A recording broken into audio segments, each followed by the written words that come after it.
Good morning students. Mole concept का अगला part लेकर मैं आपके सामने आ चुका हूं। मैंने आपको एक न्यूमेरिकल करने को दिया था, शायद आपको याद होगा। तो अगर आपने वो न्यूमेरिकल कर लिया तो उस वीडियो या इस वीडियो के कमेंट के नीचे उसका आंसर मेरे को दे देना। अगर समझ में नहीं आया तो आप मेरे चैनल कीमोफोबिया पर जाकर उसका आंसर आप देख सकते हैं, और मेरे चैनल कीमोफोबिया का लिंक आपको डिस्क्रिप्शन में मिल जाएगा। ठीक है बच्चों, आज का टॉपिक क्या होगा? एवरेज एटॉमिक मास और एवरेज आइसोटोपिक मास। बच्चों, एवरेज से आप क्या समझते हैं? एवरेज से क्या समझते हो? मतलब एक ऐसा जो सब में एवरेज सबका निकाल दे। जैसे कि एग्जांपल, पेपर में हमारे भी 5 पेपर होते हैं, भी 12th क्लास के 11th क्लास के 5 पेपर होते हैं, पीसीएम का, हिंदी और इंग्लिश का। तो 500 में से आपके 400 नंबर आए तो आप परसेंटेज निकालते हो ना, वो एवरेज होता है, मतलब एवरेज निकालते हो। तो एवरेज का आप क्या मतलब समझते हो, ये आप अच्छी तरह से जानते हो। अब हम बात करें बच्चों तो थोड़ा सा एग्जांपल लेते हैं। Let us take example. Example कैसा एग्जांपल? आप देखो, अब आपको क्लोरीन का एटॉमिक मास भी पता होता है बच्चों, और क्लोरीन का एटॉमिक नंबर भी पता होता है, परंतु मैं कहता हूं क्लोरीन का एटॉमिक मास 35 होता है और क्लोरीन का एटॉमिक मास 37 भी होता है। जब आप पीरियोडिक टेबल में देखते हो तो हम यूज कौन सा करते हैं? क्लोरीन का एटॉमिक मास बच्चों, आई थिंक आप बोलोगे कि 35.5 AMU। तो आप ये क्वेश्चन में से पूछ सकते हो कि ये एटॉमिक मास कैसे होंगे? तो मैंने क्या बोला बच्चों? एवरेज एटॉमिक मास, मतलब इन दोनों का एवरेज जो एटॉमिक मास होता है बच्चों, वो हम यहां पर यूज करते हैं। अब आप बोलोगे सर इनका तो एवरेज एटॉमिक मास 36 आता है, परंतु बच्चों इसमें भी कुछ न कुछ लोचा है, वो आपको समझाऊंगा मैं कैसे। क्यों? क्योंकि बच्चों ये होता है ना, ये होता है बच्चों 25% प्रेजेंट होता है। कौन सा? ये होता है बच्चों 25% प्रेजेंट होता है, और ये आप प्रेजेंट होता है बच्चों कितना? 75%। जब आपको क्लोरीन मिलता है ना बच्चों, अकेला क्लोरीन ये थोड़ी ना मिलता है आपको 35.5 AMU जिसका मास होता है उतना क्लोरीन थोड़ी ना मिलता है आपको क्लोरीन मिलता है मिक्स्ड फॉर्म में। जब आप क्लोरीन मिक्स्ड फॉर्म में मिलता है तो इन दोनों का मिक्सर होता है। अगर बच्चों आपको 100 ग्राम क्लोरीन मिलता है तो उसमें से 75 ग्राम है जिसका मास 35 ग्राम है, वो मिलेगा, और 25 ग्राम है जिसका मास यहाँ पर 37 AMU है, वो मिलेगा। तो अब इसके हिसाब से हमें एवरेज मास निकालना पड़ेगा, तो इसको बोलते हैं एवरेज मास। अब इसके फॉर्मूला के बारे में बात करेंगे, इस पे न्यूमेरिकल भी करेंगे। तो अब सबसे पहले बच्चों आपको क्या बताना चाहता हूं मैं कि आइसोटोप्स क्या होते हैं।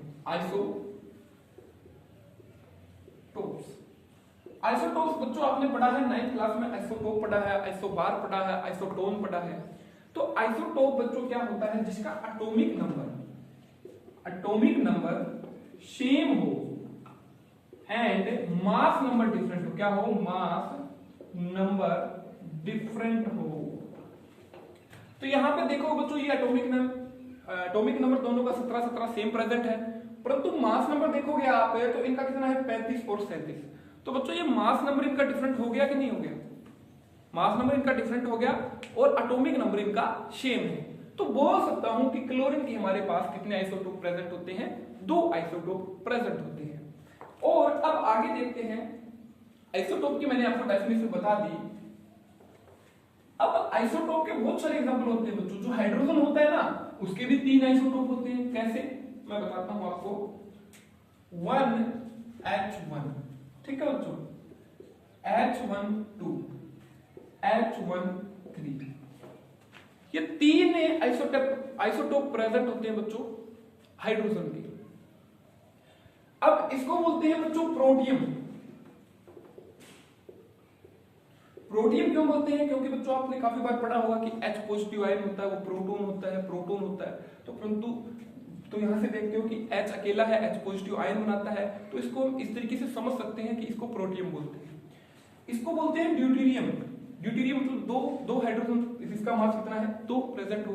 इसको बोलते हैं बच्चों ट्रीटियम। तो बच्चों इसको बोलते हैं ट्रीटियम। अब आपको इसके बारे में इंटरेस्टिंग बात बताता हूं, ये रेडियो एक्टिव होता है। रेडियो अब आप बोलोगे कि रेडियो एक्टिव का मीनिंग क्या होता है?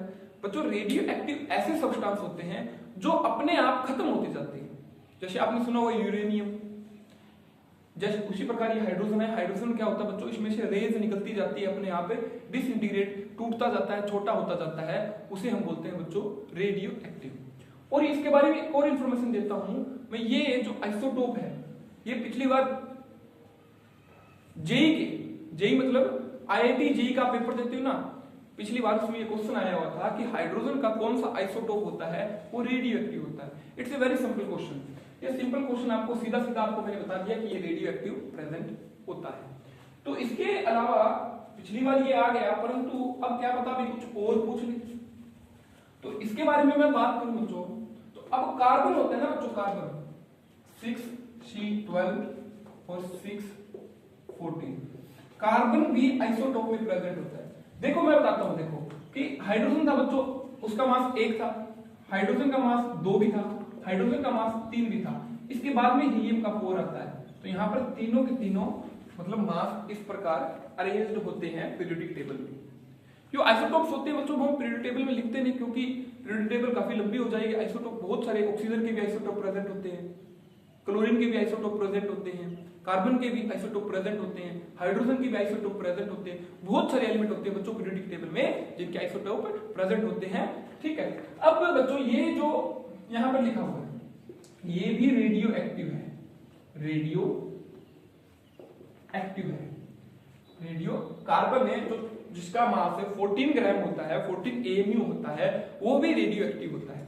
अब आप बोलोगे कि रेडियो एक्टिव तो समझ गए कि रेडियो एक्टिव क्या होता है, कि जो मतलब एलिमेंट होता है, जो सब्सटेंस होता है, अपने आप उसमें से अल्फा रे सुनी होगी, अल्फा गामा बीटा रे सुनी होगी आपने, प्रोटॉन निकल गया, न्यूट्रॉन निकल गया, एंटी न्यूट्रॉन निकल गया, मतलब उसमें से कुछ ना कुछ निकलता रहता है 24 घंटे और वो टूटता रहता है।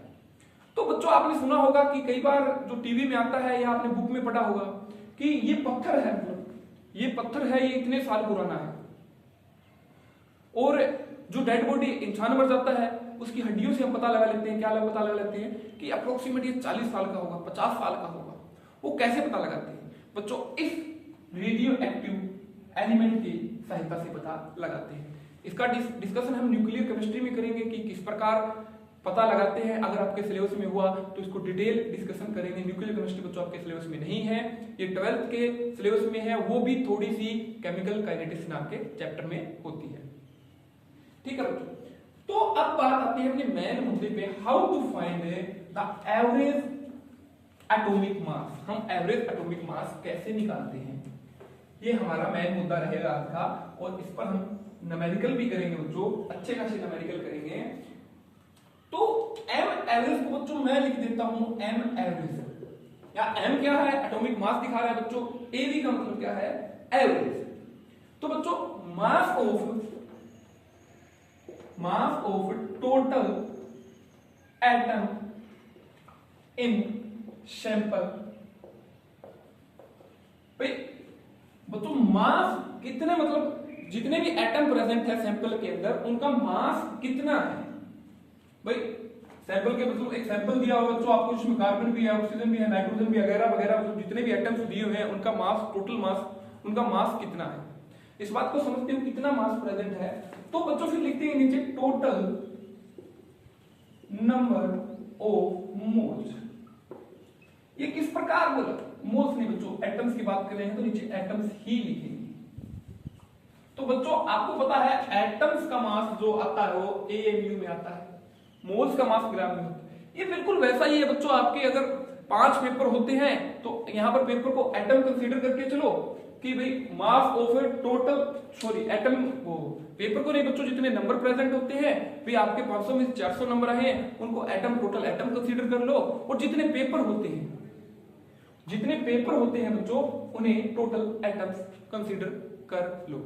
भाई जैसे देखो कि जितने मार्क्स है, टोटल मास, जितना मार्क्स देखो, जितने जैसे आप पेपरों में अपने पेपर आते हैं भाई 500 में से 400 नंबर आते हैं, 500 में से 400 नंबर आते हैं तो आप परसेंटेज निकालने के लिए क्या करते हो, उसे 5 से डिवाइड ही करते हो ना। उसी प्रकार है टोटल मास, सारे एटम है, सारे एटम प्रेजेंट है, उनका मास कितना है, टोटल मास निकाला, मतलब टोटल नंबर, टोटल मास निकाला, अपोन में क्या किया बच्चों, टोटल नंबर ऑफ एटम, भाई कितने में से आए हैं, कितने में से आए हैं, तो एवरेज आप इसी तरीके से निकालते हो। तो बच्चों एवरेज एटॉमिक मास की डेफिनेशन। अब मैं बच्चों एटम का जिक्र करता हूं। आपको मैंने बताया था कि जब मैं एटम का जिक्र करूंगा तो मास बच्चों एएमयू में होगा, और जब मैं मोल्स का जिक्र कर लूंगा तो मास किस चीज में होगा बच्चों, मास होगा ग्राम में। तो अब बात करता हूं, अगर मेरे को ग्राम में दिया हो मास इन ग्राम, मास कौन सा बच्चों, टोटल मास इन ग्राम।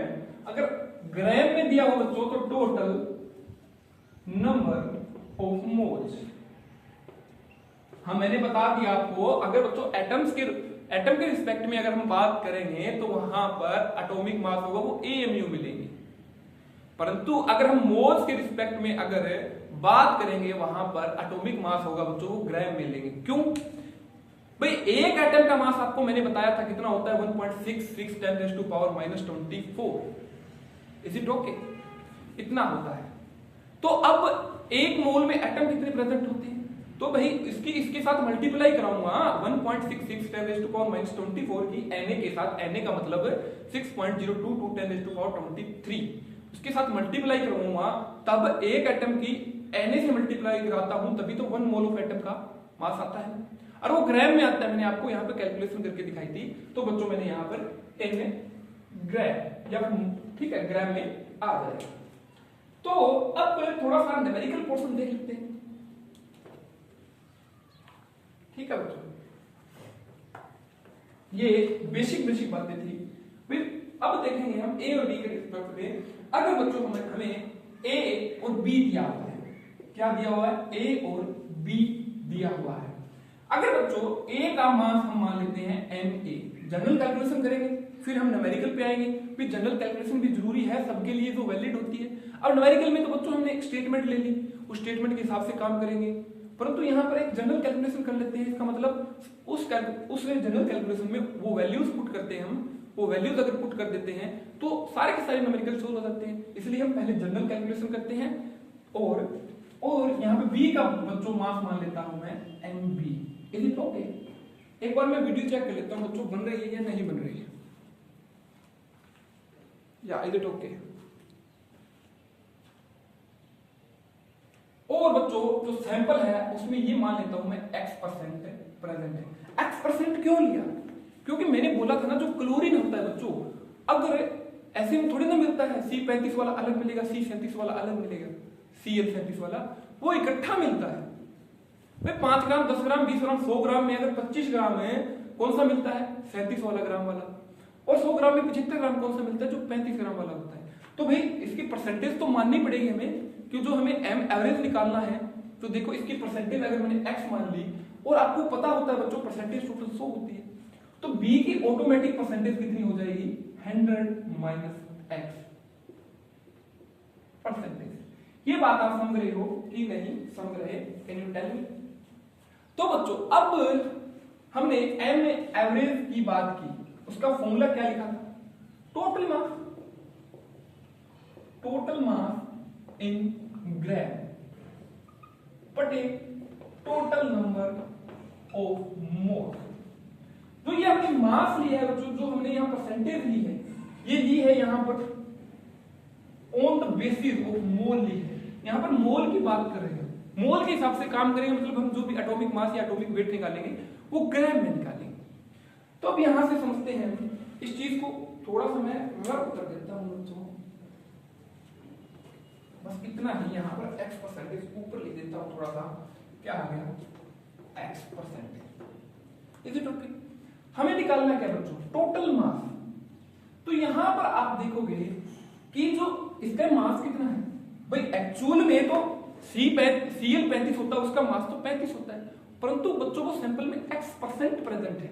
x% का मतलब क्या हो गया, भाई देखो आप, मैं बताता हूं, अगर 10 ग्राम मास है बच्चों, कोई भी चीज का 10 ग्राम मास, अगर वो किसी सैंपल में 10% प्रेजेंट है और 90% दूसरी चीज प्रेजेंट है, भाई 10% प्रेजेंट है और 90% वो दूसरी चीज बी प्रेजेंट है, मान के चलो ए का 10% है, अगर उसका एटॉमिक मास या कोई भी तरीके से समझने के लिए बता रहा हूं आपको 10 ग्राम मानते हैं, तो सैंपल में देखोगे कि इसका 10% ही प्रेजेंट है, मतलब तो बच्चों इसका 10% मतलब ये 1 ग्राम प्रेजेंट होगा। उसी तरीके से मैं बताता हूं, अगर इसका मोलिकुलर मास कितना है बच्चों, Ma है, और ये सैंपल के अंदर प्रेजेंट कितना है, x%, तो इसका मास निकालेंगे तो ऐसे ही निकलेगा बच्चों, Ma multiply by x। Understand, इस बात को समझ रहे हो। और दूसरे की बात करूं बच्चों, तो ये प्रेजेंट कितना है, इसका मोलिकुलर मास कितना है, B है, क्या है, B है, और ये कितना परसेंट प्रेजेंट है, ये 100 - x% प्रेजेंट है। ठीक है बच्चों, आप इस बात को समझ रहे हो या नहीं समझ रहे हो। अगर बच्चों टोटल मोल, इसके मैं यहां पर लिख देता हूं, टोटल मोल, ऊपर वाले के टोटल मोल में 100 मान लेता हूं, क्योंकि मोल तो हमने यहां डिफाइन नहीं की, फिर नीचे हमने लिखा था फॉर्मूला में टोटल नंबर ऑफ मोल हमने डिफाइन नहीं की। अगर बच्चों इस सैंपल के हिसाब से, मतलब जो ये हमने यहां पे कंसीडर किया है, इन दोनों के टोटल 100 मोल्स प्रेजेंट है, तो अब यहां पे m एवरेज लिख देता हूं मैं, m एवरेज, तो यहां पे 100, फॉर्मूले के हिसाब से बात किया, टोटल मास इन ग्राम, Ma इंटू एक्स। भाई मान लिया बच्चों क्लोरीन का मास जिसका 37 उसका 37 है, परंतु वो सैंपल के अंदर प्रेजेंट ही x% है, समझ रहे हो इस बात को, और बाकी बचा हुआ है ना, वो क्या है, 100 - x, वो 35 वाला हो। तो मास इसी तरीके से निकालते हैं बच्चों, तो टोटल मास अपॉन में टोटल नंबर ऑफ मोल हमने लिख दिया। तो इस बात को समझ रहे हो नहीं समझ रहे, इट इज एवरेज मास। तो एवरेज मास का कॉन्सेप्ट आई थिंक आपके समझ में आ गया होगा।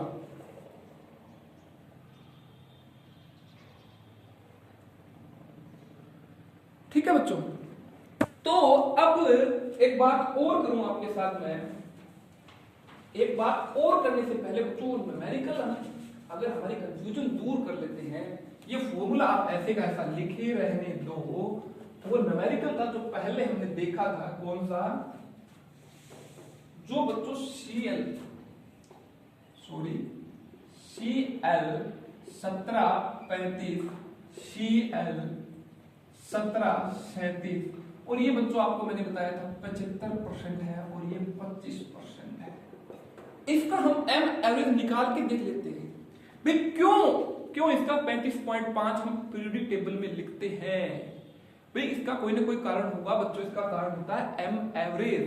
अगर आप m एवरेज निकालोगे, देख लेता हूं बच्चों ये वीडियो में आ रहा है कि नहीं आ रहा, इज इट ओके?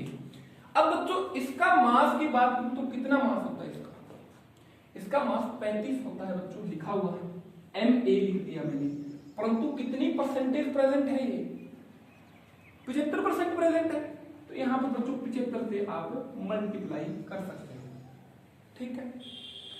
प्लस में Mb कितना है बच्चों? 37% है, इज इट ओके? 37% प्रेजेंट है, और मल्टीप्लाई इसकी बच्चों में करता हूं 25 से, ठीक है, और इसको मैं 100 से डिवाइड कर देता हूं। तो इसकी आप मल्टीप्लाई करके देखो तो आप पाओगे कि ये आता है 35.5। मल्टीप्लाई करके देखेंगे तो इसका सोल्व कर लेना बच्चों। अगर कोई कहीं भी आपको कंफ्यूजन लगे, भाई अगर आपको कंफ्यूजन लगे तो मैं ये दोबारा करवा दूंगा। हाँ, इंफॉर्मेशन आपको वो दोबारा से देता हूं बच्चों। ये आपका m एवरेज कंप्लीट हो गया यहाँ पर। अगर आपको इसके ऊपर और अच्छे न्यूमेरिकल करने हैं तो मेरा चैनल कीमोफोबिया आप सब्सक्राइब करें। मैं इस वीडियो के डिस्क्रिप्शन में कीमोफोबिया चैनल का लिंक दे दूंगा, और अच्छी प्रॉब्लम करेंगे इसके ऊपर हम, ताकि आप अच्छे से और समझ पाए। थैंक यू बच्चों। इस वीडियो को लाइक करें, चैनल को सब्सक्राइब करें। थैंक्स बच्चों।